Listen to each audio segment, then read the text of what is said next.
पाहिलं तर सध्या सामाजिक न्याय विभागाच्या वसतिगृहांमध्ये समांतर आरक्षण लागू केलेलं आहे। त्यामुळे आमच्या दिव्यांग बांधवांवर फार मोठा अन्याय होतोय, कारण दिव्यांग बांधव मुख्यपणे या समाजाच्या मुख्य प्रवाहातून बाहेर फेकण्याचं षडयंत्र या नालायक राज्य सरकारने या ठिकाणी योजलेलं आहे आणि खऱ्या अर्थानं आम्ही त्याचा निषेध करतो। आज या ठिकाणी सहाय्यक आयुक्त समाज कल्याण पुणे यांच्या कार्यालयाबाहेर आम्ही आलेलो आहोत, पण येत्या 1 सप्टेंबर पर्यंत हा शासन निर्णय नाही रद्द केला। दिनांक 10 मार्च 2025 ला आलेला हा शासन निर्णय आहे, ज्यामध्ये समांतर आरक्षणाची घोषणा करण्यात आलेली आहे। मात्र अपंग हक्क अधिनियम 2016चा एक कायदा आहे जो केंद्र सरकारनं पारित केलेला आहे।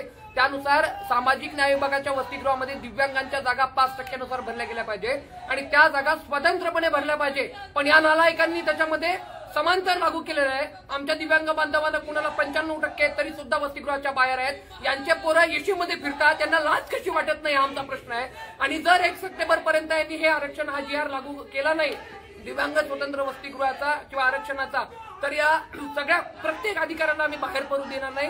हे 100% आम्ही दिव्यांग म्हणून एकजूट राज्यभरातले दिव्यांग मग एकत्र येतील आणि मग या नालायकांना निश्चितपणाने ते मागात पडेल या ठिकाणी सांगितलं। यासाठी आपण काही पाठपुरावा केलाय का महाराष्ट्र शासनाने? आपण अनेक वेळेला या संदर्भात पत्र दिलंय आणि जे स्वतःला तथाकथित मंत्री म्हणतात संजय शिरसाट, ते अत्यंत असंवेदनशीलपणे आम्हाला दिव्यांगांशी बोलतात। कोणी जर फोन केला तर थांब मी कामात आहे असं म्हणतात। अरे लाज वाटत नाही शिरसाट तुम्हाला?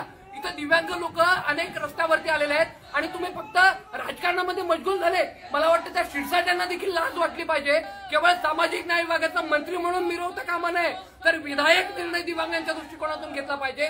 जो निर्णय दिव्यांग बांधवांना, आम्ही कोणाला भीक मागत नाही लक्षात घ्या, आम्ही स्वतःचं सिद्ध करण्यासाठी सक्षम आहोत। आमचे सगळे विद्यार्थी हे क्वालिफाईड आहेत, आमचे सगळे विद्यार्थी हे मेरिटमध्ये आहेत। जर पाहिला आपण तर 95-94% वाले दिव्यांगांना जर नंबर लागत नसेल तर यांना लाज वाटली पाहिजे मंत्री म्हणाला शिरसाटांना। कुठे आहात तुम्ही? कुठे गेलं तुमचं राजकारण? तुमचं राजकारण चुलात घाला आणि आमच्या दिव्यांग बांधवांना न्याय द्या। जर नाही दिला तर मंत्री शिरसाट तुमचंही फिरणं आम्ही निश्चितपणे बंद करू, तेवढी ताकद आमच्या दिव्यांग बांधवांमध्ये आहे। आणि म्हणूनच देत नाही